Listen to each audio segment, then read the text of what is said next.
clock is ticking. The tide is turning. One by one, some of Israel's closest allies are drawing a line. On July 30th, Canadian Prime Minister Mark Carney announced that Canada will recognize a Palestinian state at the United Nations in September, joining France and Britain in a coordinated diplomatic offensive against Israel's hardline stance. Pour ces raisons, le Canada a l'intention de reconnaître l'État de la Palestine lors de la 80e session de l'Assemblée générale des Nations unies en septembre 2025.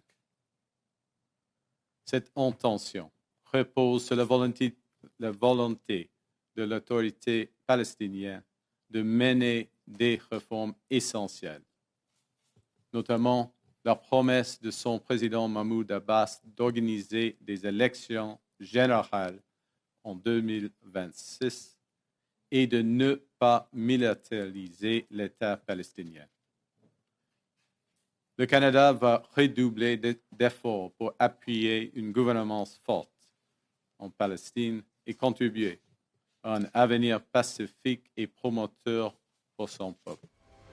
So what would recognizing Palestine actually mean? To start with, it won't redraw borders or end Israeli airstrikes overnight. Israel still opposes Palestinian statehood, and any UN vote would likely be blocked by a US veto. But don't be fooled. This isn't just a political theater. Recognition would be a serious diplomatic punch. It is a symbol. It's one that doesn't have an immediate impact for the Palestinians, but it does say to Israel that Britain intends that to be the destination of foreign policy and is committed to that and wants to rally the international community to that end. And it does give encouragement to those, including Palestinians and the moderates among Palestinians who are working to that end and still hope that it's more than a dream. I think the spectacle of what is happening in Gaza has so horrified even Israel's friends that it gives the symbol more force than it would have done at some point in the past. At the same time, I think Keir Starmer has muddled things by using recognition as a threat to Israel when it is a goal of British foreign policy. He might have done better to use other threats, for example, sanctions or arms controls against Israel for the immediate crisis in Gaza to get Israel to change its behavior there. Israel will hate it, as its ministers and Prime Minister have said already.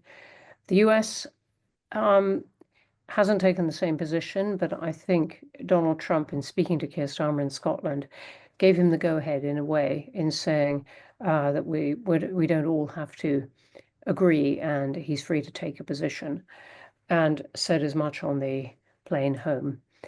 So I think the real blowback that might have come to Britain of the US trade deal being thrown out the window or something, that isn't going to happen.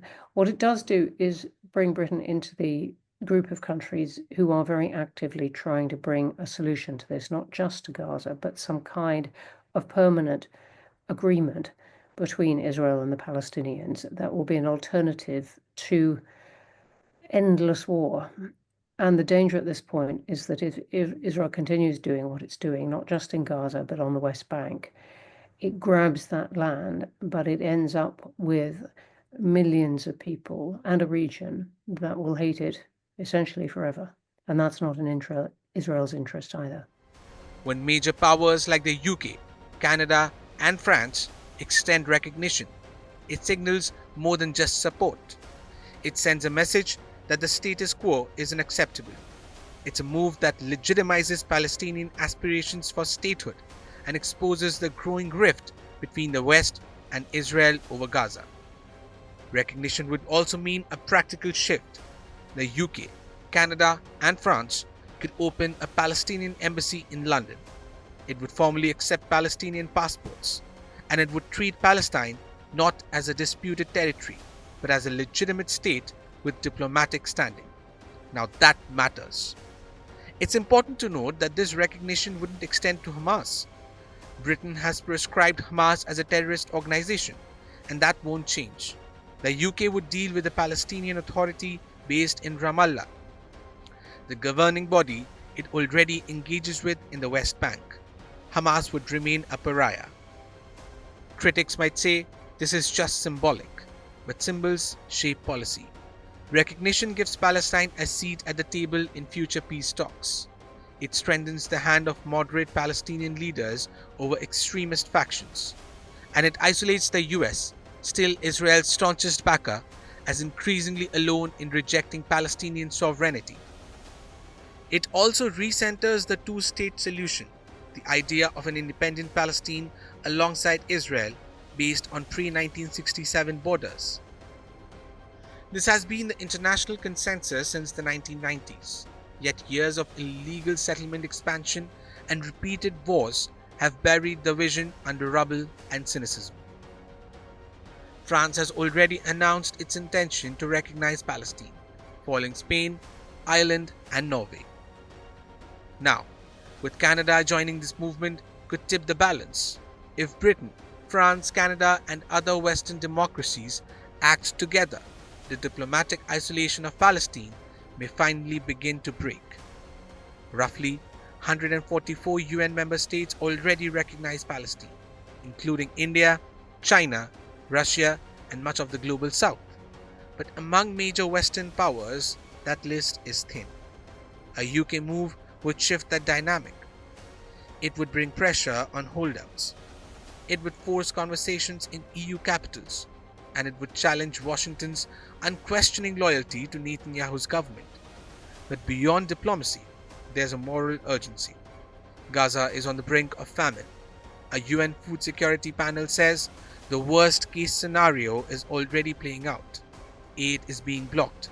Starvation is being used as a weapon. In this context, recognizing Palestine is a humanitarian signal. The world sees the suffering and it won't look away. In short, Canadian recognition of a Palestinian state wouldn't change everything overnight, but it would change the conversation. It would show that Palestinian dignity, sovereignty, and survival are not up for debate, and that the world is no longer willing to wait for peace on Israel's terms. With Rishika Radhya Dyson, Euro Report, India Today Global.